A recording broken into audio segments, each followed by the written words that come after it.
चलिए शुरुआत करते हैं। इस विश्लेषण में समझेंगे कि एक समृद्ध अर्थव्यवस्था को सुनियोजित तरीके से कैसे तोड़ा गया। लेकिन सबसे बड़ा सवाल, दुनिया की 25% दौलत वाला देश औपनिवेशिक नीतियों से गरीब बाजार कैसे बना? ये आंकड़े बिल्कुल सच हैं। एक वक्त था जब पूरी दुनिया की 1/4 संपत्ति इसी देश में थी।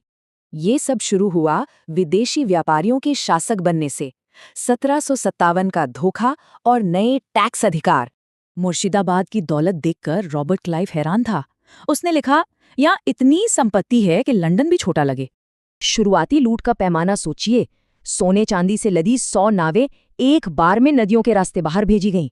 पारंपरिक 10% टैक्स की जगह अब सीधे 50% के क्रूर लगान ने ले ली। जो किसान भारी लगान नहीं दे पाते, उन्हें सरेआम कोड़े पड़ते और बच्चों को गुलामी में धकेल दिया जाता। हद तो तब हुई जब 1770 के भयंकर अकाल में भी कंपनी ने 10% टैक्स बढ़ाया। इसका नतीजा, इस निर्मम कॉरपोरेट लालच और अकाल के कारण करीब 1 करोड़ लोगों की जान चली गई। ये कोई प्राकृतिक आपदा नहीं थी।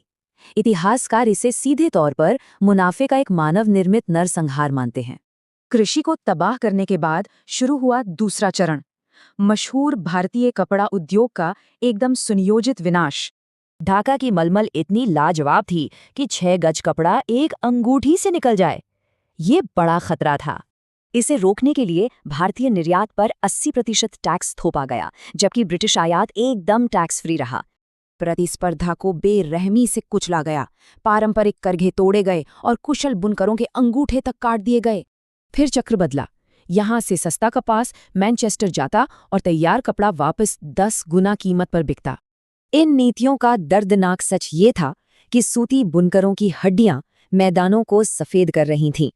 देखते ही देखते दुनिया के सबसे व्यस्त व्यापारी केंद्रों को पूरी तरह से वीरान खंडहरों में बदल दिया गया। सोचने वाली बात है, जब अर्थव्यवस्था की नींव ही जानबूझकर उखाड़ दी जाए, तो क्या वो देश उभर पाए? आज के इस खास विश्लेषण में वैश्विक संकटों पर प्रधानमंत्री के हालिया संबोधन को डिकोड करते हैं। हैरानी होती है ना कि अंतर्राष्ट्रीय युद्ध हमारी रोजमर्रा की जिंदगी को सीधे कैसे बदल देते हैं। चलिए पहली बड़ी वजह देखते हैं। इन नए निर्देशों का सबसे प्रमुख कारण है वैश्विक तेल संकट। असल समस्या ये है कि भारत कच्चे तेल के लिए पूरी तरह से इन्हीं युद्धग्रस्त क्षेत्रों पर निर्भर है। तो हालात सामान्य होने तक इस भारी आर्थिक दबाव को घटाने के लिए छोटे छोटे संकल्प लेना बहुत जरूरी है। दूसरा बिंदु, दैनिक ईंधन का उपयोग कम करना। पहला समाधान सीधे पेट्रोल और डीजल की खपत घटाने पर है। निजी वाहनों के बजाय मेट्रो, इलेक्ट्रिक बसें और सार्वजनिक परिवहन जैसे बेहतरीन और आसान विकल्पों का इस्तेमाल होना चाहिए। साथ ही कारपूलिंग को बढ़ावा देना और ईवी मालिकों द्वारा दूसरों की मदद करना एक बहुत बड़ा कदम होगा। तीसरा उपाय है डिजिटल विकल्पों की ओर रुख करना। इससे रोजमर्रा की यात्रा की जरूरत ही खत्म हो जाती है।